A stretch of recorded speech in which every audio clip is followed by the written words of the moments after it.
नमस्कार अतुल जी। स्वागत है आपका मार्केट टाइम्स टीवी में। जी जी नमस्कार जी। नमस्कार। देखिए अतुल जी, हम ये जिस तरीके से अभी हमने देखा कि CAIA का ये कॉटन एसोसिएशन ऑफ इंडिया ने अभी अनुमान लगाया है कि कॉटन का अभी जो कपास का उत्पादन है वो इस बार जो है 321 लाख गांठ जो है वो रह सकता है। और जबकि पिछली बार जो है अनुमान लगाया गया था कि 328 लाख गांठ के आसपास जो है इसका उत्पादन होने के चांसेस थे, और अभी एकदम से जो है ये 7 लाख गांठ कम हो गया है। तो आप इसका इम्पैक्ट जो है सीधा प्राइसेस के ऊपर कैसा देखते हैं? इसका इम्पैक्ट तो प्राइस पे आएगा, क्योंकि डिमांड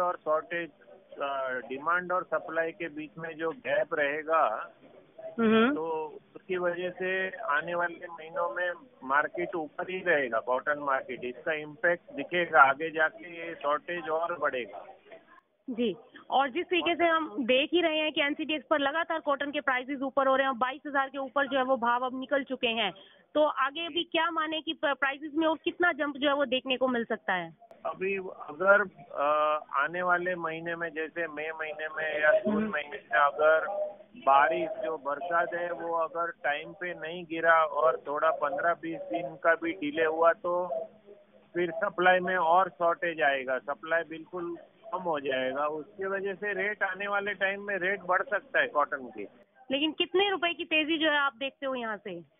हमारे को तेजी तो दिखता है, वैसे नए भाव दिखेंगे, कॉटन के नए भाव दिखने को मिलेंगे इस साल जी। और आपकी जिस तरीके से हम देख रहे हैं कि महाराष्ट्र और तेलंगाना और कर्नाटका और तमिलनाडु, इन सब कर्नाटका तक जो है ये उत्पादन का अनुमान जो है वो घटाया गया है, जबकि तमिलनाडु और उड़ीसा में मामूली सी वृद्धि बताई जा रही है। तो इसके पीछे मेन कारण क्या मानते हैं?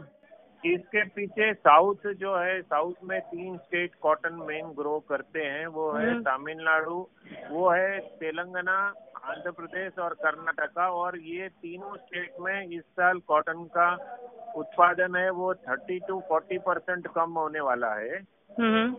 लास्ट ईयर तेलंगाना में 55 लाख बेल्स हुआ था, और इस साल तेलंगाना एसोसिएशन जो है, वहाँ का लोकल एसोसिएशन है, उनके हिसाब से सिर्फ 36 लाख बेल्स का प्रोडक्शन होगा जी, which is around 40% less than last year. और कैरी ओवर स्टॉक भी बचा हुआ है? कैरी ओवर स्टॉक बहुत लिमिटेड है हमारे पास। अगर ये जो हमने इंपोर्ट की फिगर रखे हैं, अगर कुछ कम इंपोर्ट हुआ तो हमारे यहाँ अगस्त और सितंबर महीने में कॉटन की बहुत ज्यादा शॉर्टेज रहेगी। ओके।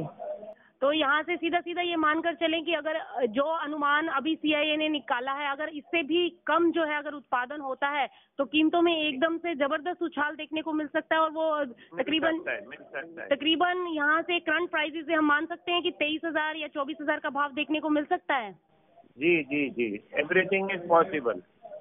ओके। तो अराउंड 23,500 के आसपास प्राइसेस आप देख रहे हो कि करंट प्राइस से 1,000 से 1,500 रुपए का जंप जो है वो हम देख सकते हैं।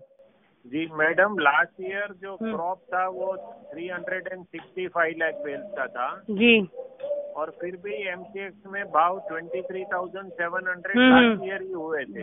जी हुए थे। तो इस साल तो 40-50 लाख गांठ लास्ट ईयर से कम है, तो फिर वो भाव तो इजीली लगते हैं ऐसा हो जाएगा। जी जी जी। तो इसका मतलब ये है कि अगर किसी किसानों के पास अगर कॉटन रखा हुआ है तो वो अभी इसको रखे, क्योंकि आने वाले टाइम में आप ये मानते हैं कि आने वाले टाइम में यहाँ से 1,500 से 2,000 का जंप जो है वो देखने को मिल सकता है। जी जी जी। वैसे किसानों के पास कपास नहीं रह गया है। इंडियन फार्मर की एक बदकिस्मती है, जब मार्केट ऊपर जाता है तो उनके पास कपास जी बिल्कुल 90% से ज्यादा कपास पहले ही बिक चुका है। अभी 5 नॉर्थ में शायद 3 या 4% कपास रहा है, और बाकी महाराष्ट्र वगैरह में 10 से 12% कपास महाराष्ट्र गुजरात में रहा है। तो अगर फार्मरों ने तो पहले ही कपास बेच चुके हैं, तो उनको उसका तेजी का कोई लाभ नहीं मिलेगा। तो इसका मतलब है कि अगर यहाँ से अब कीमतें तेज भी होती हैं तो इसका सीधा प्रॉफिट जो है वो किसानों की जेब पर नहीं आएगा, किसानों की जेब के अंदर नहीं जाएगा। अब जो बड़े किसान हैं जिन्होंने रखा है उनको स्टॉकिस्ट को मिलेगा। जी बिल्कुल, इसमें स्टॉकिस्ट को फायदा होने के चांसेस हैं। हाँ, स्टॉकिस्ट को फायदा होने का चांस। जी शुक्रिया अतुल जी आपका मार्केट टाइम्स टीवी में।